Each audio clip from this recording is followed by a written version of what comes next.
วัสดีค่ะสวัสดีค่ะโคนหันมาสวัสดีค่ะก่อนเร็ว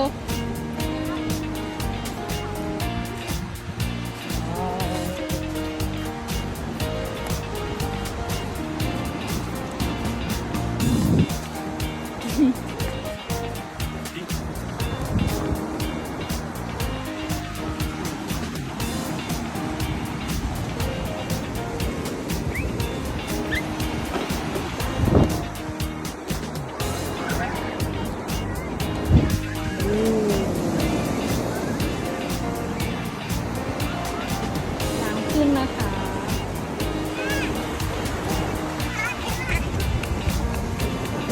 ถอดรองเท้าเร็ว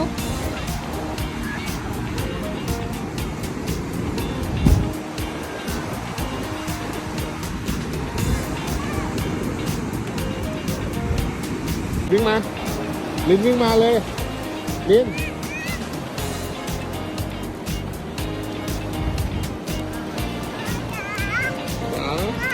จ๋าเอาไหมไปเลยวิ่งไปเลยลูกวิ่งไปเลย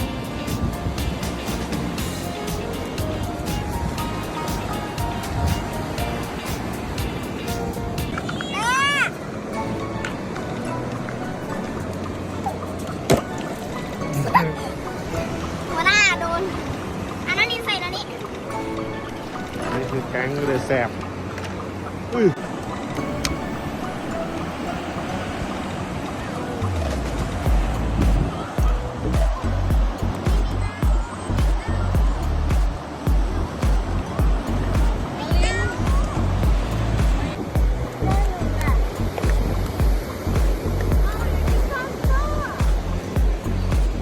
หนาวปวดจี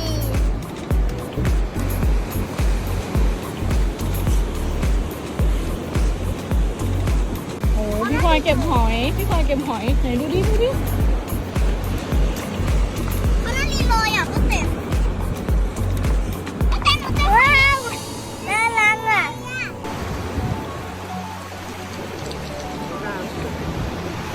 ไหนนารินดูหน้าดิไหนหน้าไปโดนอะไรล้างหน้าเลย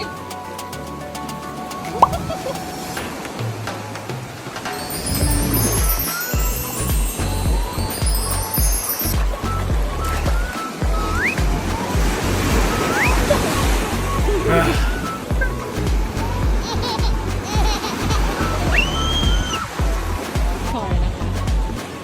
ว้าวดูบรรยากาศ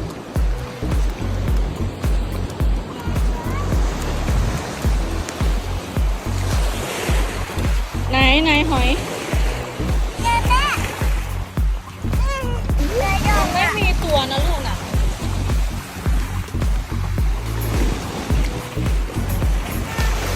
ไหนพี่พลอย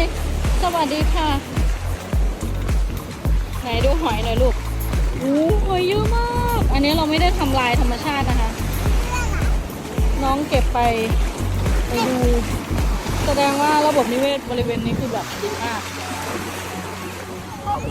คือแบบหอยแบบไหนดูหน่อยเลยค่ะหนูเก็บอีกตัวมันชอบมีตรงฝั่ง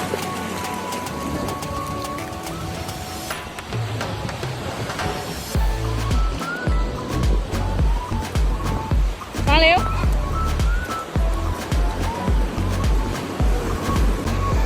เรามาตามเก็บหอยกันนะคะเฮ้ยนี่ไงน้องพลอยนี่ไง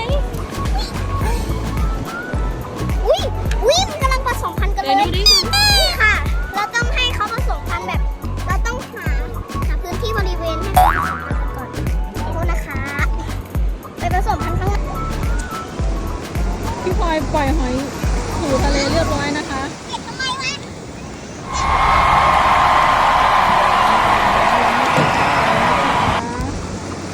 บ๊ายบายพี่พลอยเร็วบ๊ายบายบ๊ายบาย ไอ้ตัวใหญ่มันน่ารัก เขาเรียกปูเสฉวน อุเสฉวน บ๊ายบายเราไม่เก็บหอยกลับบ้านนะคะเราปล่อย